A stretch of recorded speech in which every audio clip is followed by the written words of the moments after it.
Raising resilient, mystical kids in modern world is such a big deal because it's part of our everyday lives where we are tending to our children as they navigate society. And at the same time, as a parent, we are also figuring out how to support ourselves so that we can support our children. And so, in this episode, I will help you to look at how you can foster supporting your child's spiritual, natural gifts while also preparing them for the expectations of society.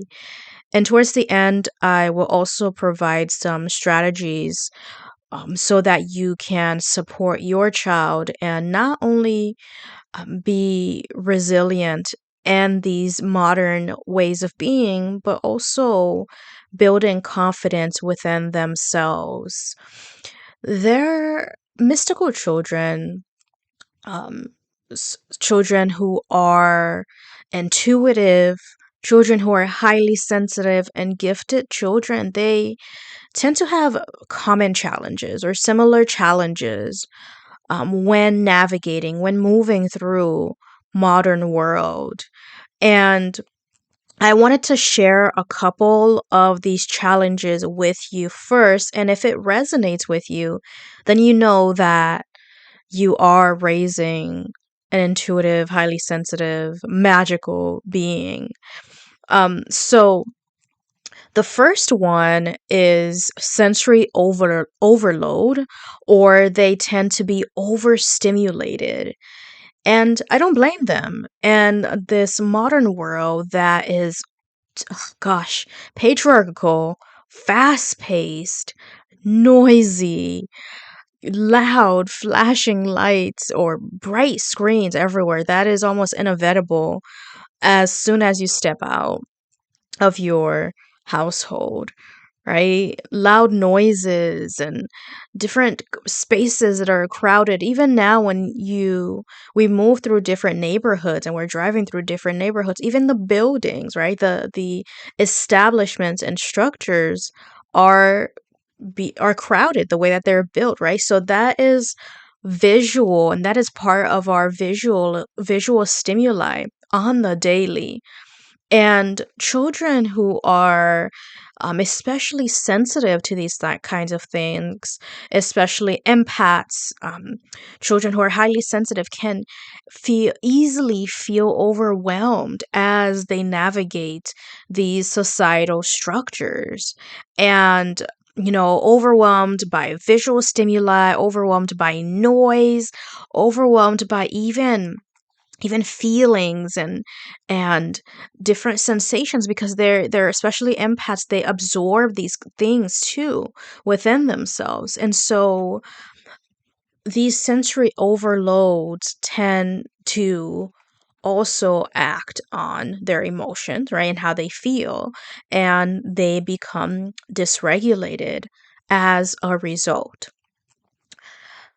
The next one that is a common challenge for intuitive children, highly sensitive children, gifted children, is that they're easily, sometimes, a lot of times, they feel misunderstood or isolated from their peers. And part of that is because these children, they see, they hear, or they feel things that others do not, right? Which leads them to feeling different. Even if they don't say anything, other people don't say anything, they feel different because they understand that other people may not see or feel or hear the things that they do, right? And so a lot of times they tend to isolate themselves or separate themselves from peers, from family, from society, and especially if their feelings aren't validated. right? So, for example, if they've expressed to you that they're sensing a weird vibe or a weird energy, or they have these um, dreams that can be prophetic, or dreams that are very intense, right? Or they have a sense of feeling deeply connected to the cosmos or even to nature, and if they're not validated when they share these feelings, right, that come up with you or with a trusted adult or peer, they may withdraw, right, within. They may withdraw within, and also struggle with not accepting themselves for who they are. The third challenge, one of the other challenges, is that these children tend to struggle with conventional education. So, because traditional school typically have rigid schedules, rigid rules, or even kind of being told even that their way or the way that they see the world and the way that they perceive the world is wrong because this is not what the textbook said, or this is not the way real world is. Um, they tend to have a harder time in these conventional traditional schools. Because these schools again also tend to be around logic and memorization and structure over honoring intuition and creativity and even emotional intelligence, right? And these children sometimes can be labeled as um, like they're too sensitive, especially if they express their needs and wants, right? Or they're daydreamers because they're not fully tapped into the lectures of the classroom, or they're in their own world, inner world and inner space when they're in the classroom. So instead of looking at these children as or even honoring these children, right, with their own unique learning styles, um, or different ways of understanding a topic. Another challenge is that these children may have difficulty regulating emotions. And that's because a lot of these children feel things really deeply. And especially the highly sensitive children, they tend to also absorb the emotions of people around them. And so part of that too is that they may not even recognize that they are absorbing the emotions of other people around them, right? And so, as parents, without like giving them the proper tools to, for example, protect their energy, or tools for emotional regulation, they tend to then experience anxiety or even mood swings, or emotional dysregulation, and to the point where they can become exhausted as a result, because they're fighting not only how to process, like understanding how to process their emotions, but they're also fighting the external world, right? And how others and or their environment input these emotions within them as well. And so they as a result don't may lose sight, or may have a harder time regulating their emotions.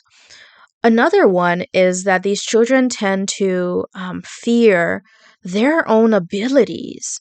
And again, I think that goes back to them not being validated, right? When they do share these emotions or these things that come up, a lot of time these mystical children may have, or they tend to have, very vivid dreams. Some of them, even from a young age, may see spirits, or they may even experience telepathic or even energetic connections, but they don't have any guidance on how to navigate these experiences, right? And so they may become afraid because they don't have the support or the tools to navigate these things. And then as a result, they can suppress their gifts, their psychic gifts. Or a lot of times too, you'll find these children may experience nighttime anxiety, where they become afraid of the dark as a result. And or they may see things in their room or feel or sense things as well. So these children need the support so that they are not fearful of their own abilities. And one of the other ones is that they lack spiritual guidance or cultural guidance. This lack of spiritual or cultural guidance is because in modern societies, there is a dearth of traditions that actually nurture spiritual gifts in children.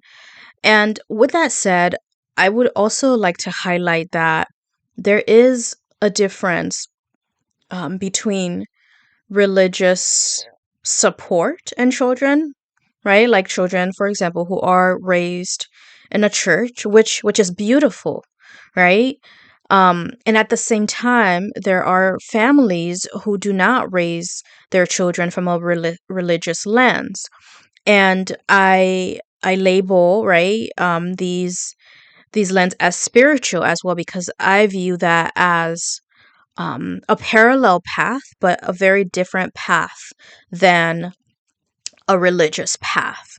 And so, with that said, there are not many programs or um, cultures or a- establishments, right, that nurture spiritual gifts in children. So things like, well, how can we help nurture and foster children who are psychic? How can we help foster and support children who deeply feel and who are highly gifted in a certain topic or area, right? And not only that, so that's the societal part, and the experiences these children experiences within their families or even academic environments, they are often dismissed, are viewed as weird, or viewed as an other, because they don't fit stereotype or the typical stereotype of what a child the interest, right, of a child, or what the abilities of a child. And sometimes when they do express these things, for example, for some prophetic dream that they had, or they are dismissed, right? They're viewed as, oh, these are childhood woes or childhood whims. And so as a result, these children learn self-doubt and their gifts, and which leads to confusion, right? And instead of actually having these gifts fostered and supported, children who are mystical, magical, also tend to struggle with authority and rules. And it's not because that they want to or they hate authority and rules. It's because they sense the hypocrisy with authorities, people who are typically in leadership positions, or who are in authoritative roles. They can sense that, and also these children, because they have a strong sense of internal compass and this deep embedded sense of justice that's already within them. They may feel resistant to rules that are not fair or that are not clear. And so, as a result, these children may clash with authority figures, and sometimes, they advocate for themselves. But, you know, these authority figures sometimes tend to demand obedience, right? Without explaining why these children need to obey. And so there is this inherent clash that happens as a result. Another challenge these children may experience is that they absorb the anxiety of the collective consciousness and world issues. And one of the things I would say is that I'm not expressing this so that you can bar your children from these global issues, right? Use your discernment around these, because there can be issues that are a lot and that can be a lot. So as a parent, if this is something you want your children to be aware of, being able to express it in a way that makes sense to them, and in a way that doesn't allow them to become overwhelmed, right? Because of their sensitivity, they as a result may feel a deeper distress over these global issues that are happening, and these injustices that are happening. And so it is essential that if they are shared with these children, that they are shared appropriately and with proper emotional support, because otherwise they may feel the sense of helplessness, hopelessness, even anxiety, or even depression from these things that are happening on an external and higher global consciousness. The other challenge that these magical children typically face is um like the imbalances of health and energy within themselves. And so again, because these children feel deeply, because they absorb a lot, because our environments are structured in a way that is overwhelming from all types of senses, they and because they take that in like a sponge, they may experience physical symptoms that are tied to their sensitivity that they already inherently and energetically have. And so sometimes these physical symptoms may come up as digestive problems, digestive issues, chronic fatigue, or even unexplained aches in the body, right? And so it's essential that as parents we support these children for the things that come up physically, right? Being aware of, okay, what actually type of diet works for their body. Um, is there exposure to more toxins than usual? I mean, the external world is full of toxins.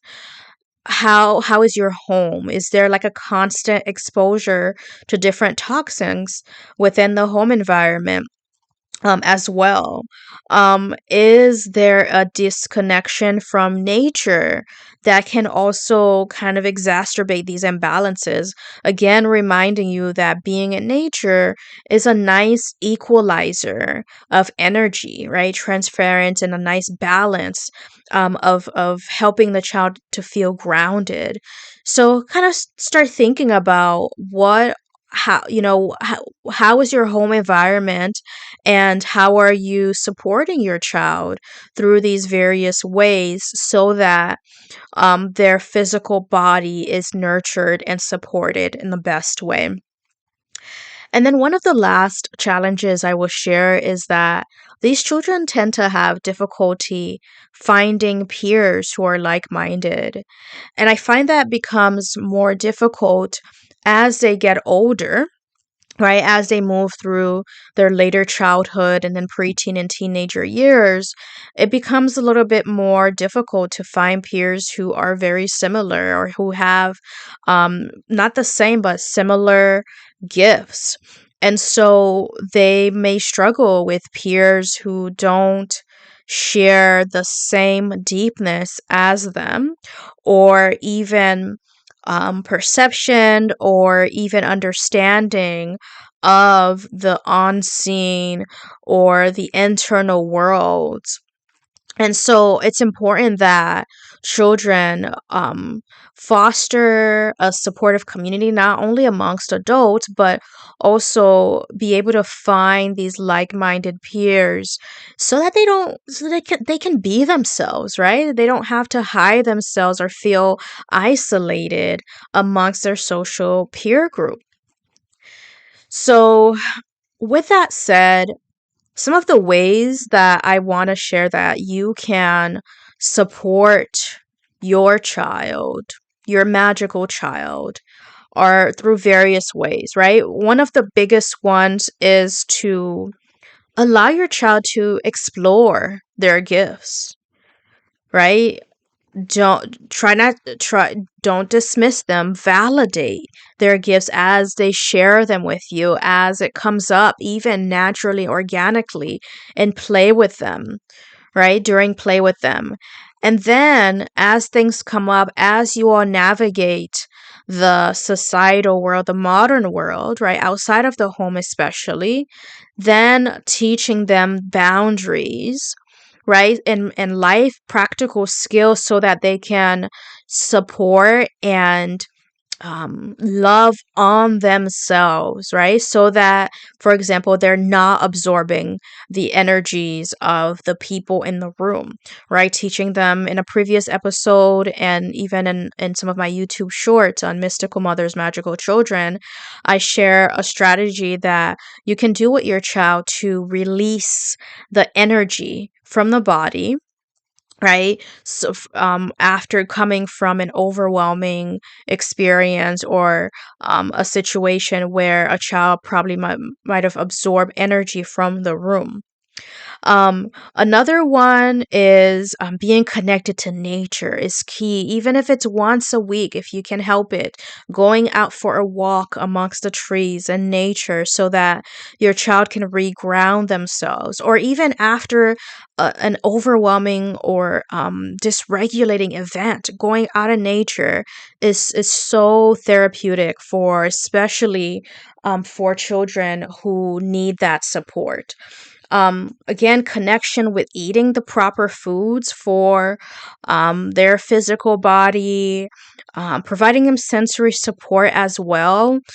So, for example, if you recognize that they're going to a situation where it's loud and you know that that would be overwhelming for them, how can you support their auditory sensitivity, whether it's wearing earplugs or earmuffs to really make allow them to use these practical tools and skills so that they can be successful in the environments that they are navigating for that time.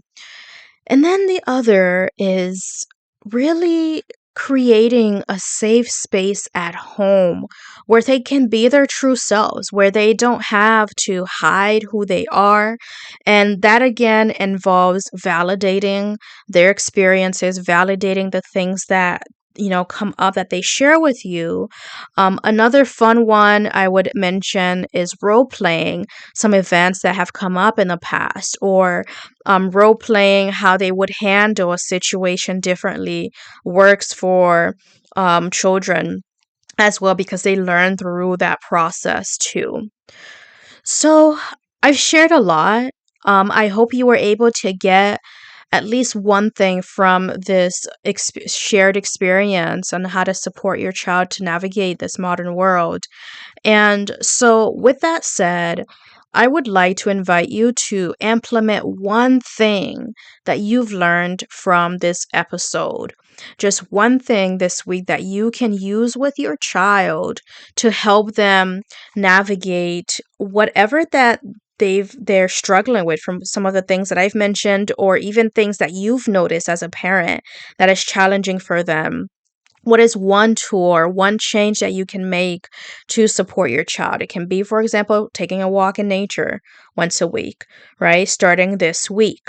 So I hope this episode was helpful to you. It is my passion to support you as a parent raising intuitive, highly sensitive, and gifted children. See you later. Talk to you later.